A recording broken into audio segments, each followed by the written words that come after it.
Hello guys, welcome back to the channel. In today's tutorial, I'll be showing you how we can remove background on Capcut. Let's get started. Here I have imported my video to Capcut and we're going to remove the background of this video. So the first thing we're going to do is click on the video, or we can also click on edit option right here. It's the same, and I'm gonna go with clicking on the video.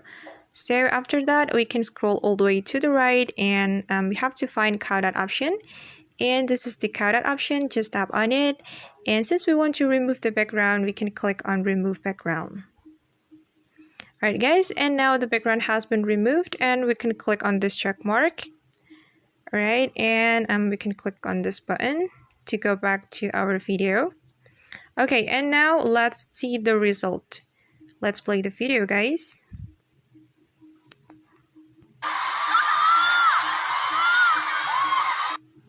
Okay guys, and that's how we can remove background in Capcut. I hope this video will be helpful for you. Thank you so much for watching and see you on the next video.